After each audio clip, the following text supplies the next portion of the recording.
अरे माँ जी, जल्दी चलिए, देखिए आपके घर के बाहर एम्बुलेंस आई है। गायत्री भागती हुई दरवाजे पर आती है। तभी उसकी बहू चांदनी को एम्बुलेंस से बाहर लाया जाता है। हे भगवान, ये मेरी बहू को क्या हो गया? एक्सीडेंट हो गया माँ जी। अरे लेकिन ये कैसा एक्सीडेंट है? चोट तो कहीं नजर नहीं आ रही। अरे माँ जी, दिमाग में अंदरूनी चोट लगी है और ये अपनी याददाश्त खो बैठी है। हैं?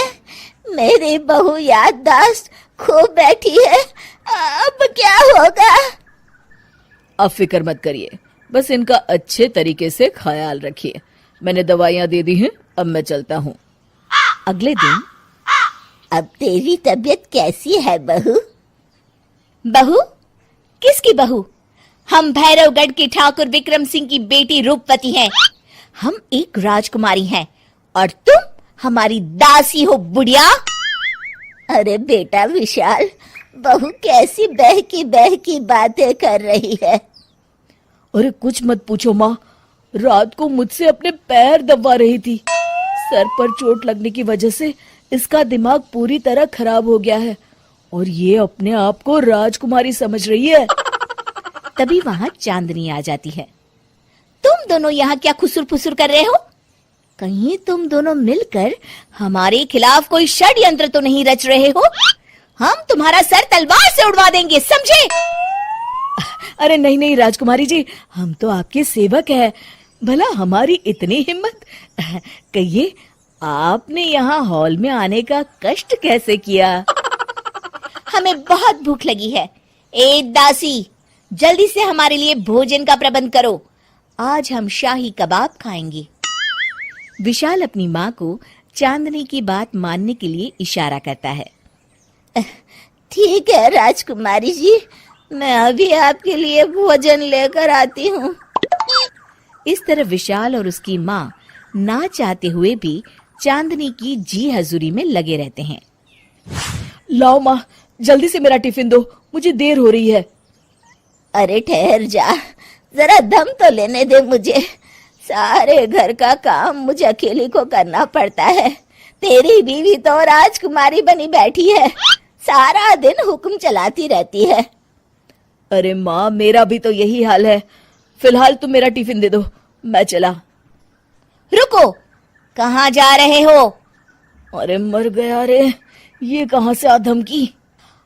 आज हमारा जुहू चौपाटी घूमने का मूड है और हमें अपने लिए नई साड़ियाँ भी खरीदनी है। चलो जल्दी से अपना वाहन निकालो और हमें ले चलो। अरे अब तो मैं गया काम से। अगर आज मैं वक्त पे ऑफिस नहीं पहुंचा तो मेरा बॉस मुझे नौकरी से निकाल देगा। मरता क्या न करता। आखिरकार विशाल चांदनी को घुमाने ले जाता है और चांदनी अपने लिए ढेर सारी शॉपिंग भी करती है। ए दासी, टीवी पर कपिल शर्मा के आने का समय हो गया है, जल्दी से टीवी शुरू करो। अरे वाह, कपिल शर्मा तुझे याद है, बाकी कुछ याद नहीं। बहू तू तो बड़ी चालू लगती है, अपने फायदे की हर चीज तुझे याद रहती है। मैं तो तेरी इस अजीब बीमारी से परेशान हो गई हूँ। अगले दिन, अरे डॉक्टर साहब, आप इतने दिन से मेरी बहू का इलाज कर रहे हैं, लेकिन उसकी बीमारी तो सुधरने के बजाय और बढ़ती जा रही है। अरे माँ जी, ये दिमागी बीमारी है। बेचारी की याददाश्त चली गई है, वापस आने में थोड़ा वक्त तो लगेगा ही ना। गायत्री डॉक्टर से बात कर ही रही होती है कि तभी उसकी पुरानी सहेली शीला वहां आ जाती है। शीला को देख अचानक डॉक्टर घबरा जाते हैं। अच्छा माँ जी, मुझे एक मरीज को अर्जेंट देखने जाना है, मैं चलता हूँ। ये कौन था? अरे अब क्या बताऊं शीला, एक एक्सीडेंट भी मेरी बहू की याददाश्त चली गई है। ये डॉक्टर उसका इलाज कर रहा है। ये डॉक्टर कब से बन गया? अरे ये तो चमन पान वाले का लड़का है, सारा दिन नौटंकी करता रहता है। अच्छा तो ये बात है, अब मैं समझी। मेरी बहू और ये पान वाले का लड़का दोनों मिलकर मुझे बेवकूफ बना रहे थे। चल तू मेरे साथ।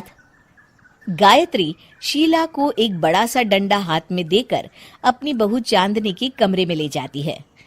बहू, ये मेरी सहेली है, एक डॉक्टर है।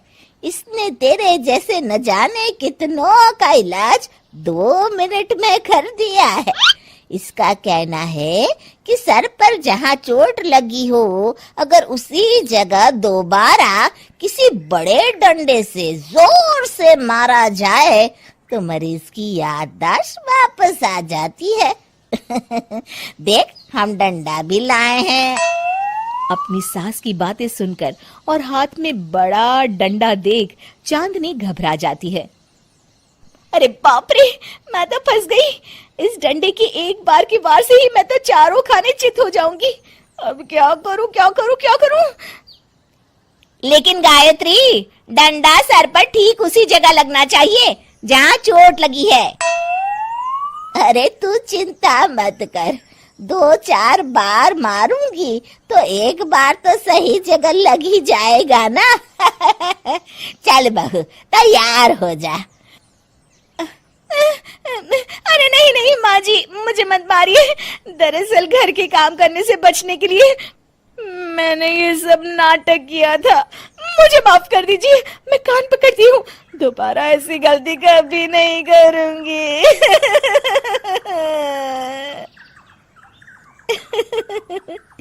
क्यों दोस्तों, कहानी कैसी लगी हमें जरूर बताइएगा।